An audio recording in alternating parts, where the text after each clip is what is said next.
గారి ఆశయాలు అంటే మాట తప్పకుండా ఉండడము, మడమ తిప్పకుండా ఉండడం. అలాంటిది జగనన్న గారు ఏమన్నారు? పూర్తి మద్యపాన నిషేధం అన్నారు. అన్నారా లేదా? ఏమన్నారు? పూర్తి మద్యపాన నిషేధం చేశాకే నేనొచ్చి ఓట్లు అడుగుతాను అన్నాడు. మద్యం అన్నది లేకుండా చేశాకే నేనొచ్చి ఓట్లు అడుగుతాను అన్నాడు జగనన్న గారు. అంతేకాదు, ఇదే విషయాన్ని నేను మేనిఫెస్టోలో పెట్టాను.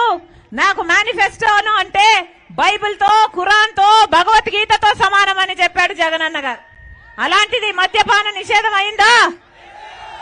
మద్యపాన నిషేధం అవ్వకపోగా ఈరోజు సర్కారే మద్యం అమ్ముతుంది. సర్కారే మద్యం అమ్ముతుంది. ఈరోజు సర్కారు అమ్మిందే కొనాలి. సర్కారు ఏం అమ్ముతే అదే కొనాలి. సర్కారు ఎంతకు అమ్ముతే అంతకే కొనాలి. ఆఖరికి 25% మన రాష్ట్రంలో కల్తీ లిక్కర్ వల్ల గుండె చెడిపోయి, లివర్ చెడిపోయి చచ్చిపోతున్న వాళ్ళు మిగతా రాష్ట్రాలలో పోలిస్తే మన రాష్ట్రంలో 25% మంది ఎక్కువ. అయినా క్వాలిటీ చెక్స్ ఉన్నాయా? సర్కారే కల్తీ చేసి అమ్ముతుంటే ఇక ప్రజలు ఎవరికి చెప్పుకోవాలి? పోనీ ప్రతిపక్షం మాట్లాడుతుందా అంటే ప్రతిపక్షం కూడా మాట్లాడు. సర్కారు అమ్మిందే కొనాలి. ఏమమ్ముతుంది సర్కారు?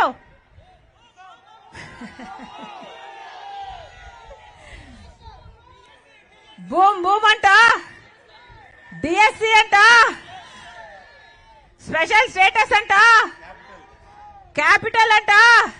మనకు కావాల్సినన్ని మద్యం షాపులోనే ఉన్నాయి. ఏం చెప్పాలి వీళ్ళకు? అది కూడా క్యాష్ మాత్రమే ఇచ్చి కొనాలట. డిజిటల్ పేమెంట్స్ లేవు. ఎందుకంటే ఇది ఒక లిక్కర్ మాఫియా కాబట్టి. ఎవరికి ఎంత అమ్ముతున్నామో ఏది లెక్కలేదు. స్టేట్ కు ట్యాక్స్ వస్తుందో లేదో లెక్కలేదు. సెంటర్ కి ఎంత ట్యాక్స్ పోతుందో లెక్కలేదు. మొత్తం అంతా డబ్బులు మొత్తం సర్కార్ జోబుల్లోకే పోతున్నాయి. మొత్తం అంతా లిక్కర్ మాఫియాగా తయారైంది. ఏం చెప్పుకోవాలి? ఎవరికి చెప్పుకోవాలి? సర్కారే ఇంత అన్యాయం చేస్తుంటే కేంద్ర ప్రభుత్వం డేగ కన్ను వేసి కాపలా కుక్కగా ఉండాల్సిన కేంద్ర ప్రభుత్వం కూడా వాళ్ళతో కుమ్మక్కైపోతే ఇక ప్రజలు ఎవరికి చెప్పుకోవాలి?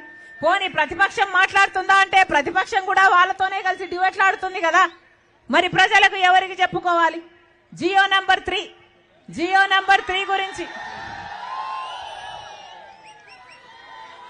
జియో నంబర్ 3 అంటే స్థానికంగా ఉన్న ఉద్యోగాలన్నీ స్థానికులకే రావాలి అని.